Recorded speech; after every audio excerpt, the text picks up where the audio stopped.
여러분, 혹시 이런 생각해 보신 적 있나요? 하나님이 우리가 정성껏 드리는 예배를 엄청 싫어하실 수도 있다고요? 네, 진짜로요. 이번 해설 자료에서는 처음 들으면 무척 당혹스러울 수 있는 하지만 너무나 중요한 주제를 다뤄보려고 합니다. 바로 하나님이 종종 종교적인 의식과 예배를 철저하게 경멸하고 거절하신다는 내용인데요. 성경에 나오는 선지자 아모스의 텍스트를 분석한 이 자료는 신앙의 본질에 대한 우리의 고정관념을 완전히 흔들어 놓습니다. 자, 예배를 거절하시는 하나님의 놀라운 역설 뒤에 어떤 진실이 숨어 있는지 지금부터 깊이 있게 파헤쳐 보겠습니다. 본격적으로 들어가 볼까요? 첫 번째 파트, 충격적인 선언, 제사를 거절하시다입니다.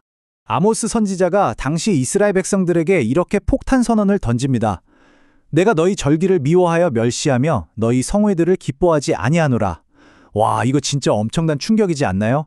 이스라엘 백성들은 나름대로 제사도 잘 드리고 신앙생활 완벽하게 하고 있다고 자부하고 있었거든요. 그런데 하나님이 그들의 번제와 소제를 단호하게 쳐내신 거예요. 심지어 찬양 소리에는 아예 귀를 틀어 막으시겠대요. 종교적 열심이 하늘을 찔렀던 그들에게 이 선언은 그야말로 청천벽력 같았을 겁니다. 당연히 백성들 사이에서는 멘붕이 왔겠죠. 아니, 그럼 도대체 우리 보고 어쩌란 말이냐?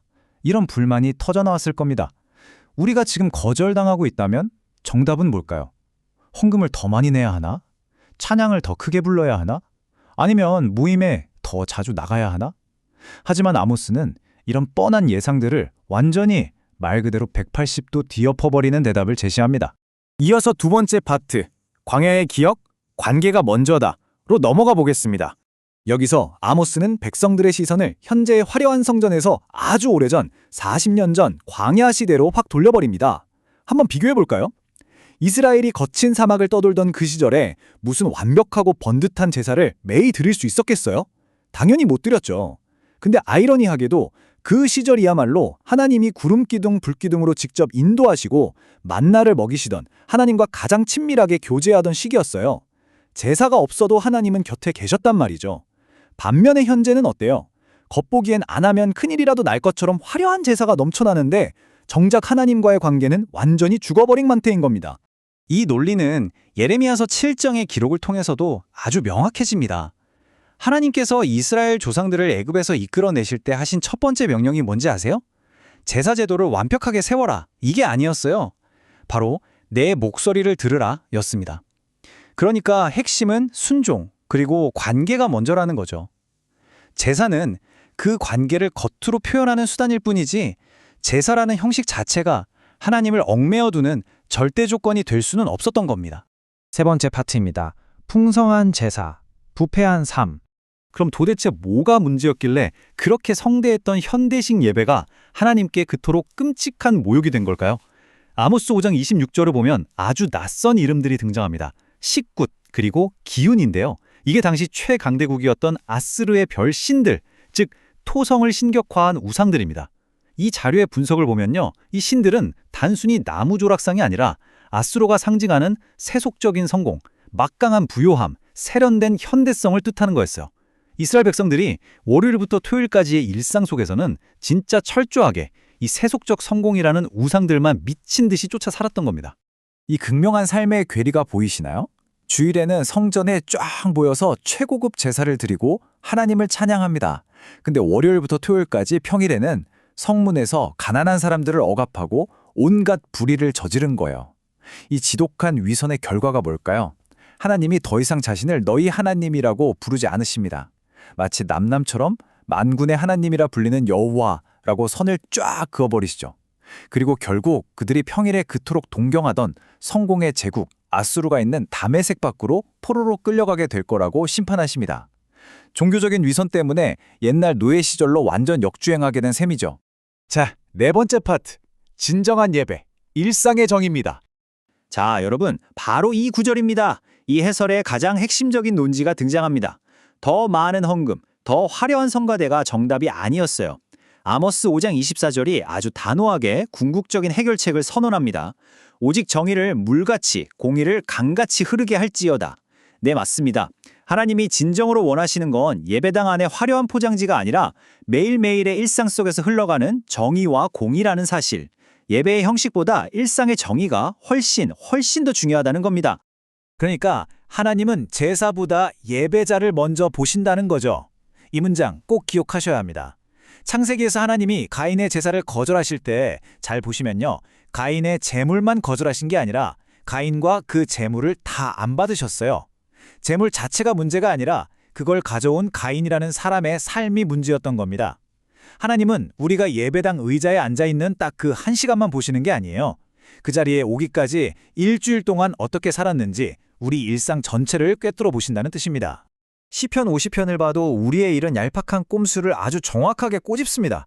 하나님이 이렇게 말씀하시죠. 내가 수소고기를 먹겠냐? 아니 산에 있는 가축이랑 숲의 짐승들이 다 원래 하나님 거잖아요.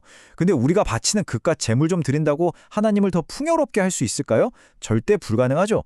우리가 예배나 헌금 같은 종교적인 열심으로 하나님을 매수하거나 조종하려는 건 진짜 어불성설입니다. 이웃을 향한 사랑과 정의가 쏙 빠진 종교 행위는 그저 속빈 강정일 뿐 철저한 거짓 신앙이라는 걸 확실히 보여줍니다. 여기서 우리가 빠지기 쉬운 두 가지 극단적인 오류를 좀 짚고 넘어갈게요. 첫 번째는 세속주의입니다.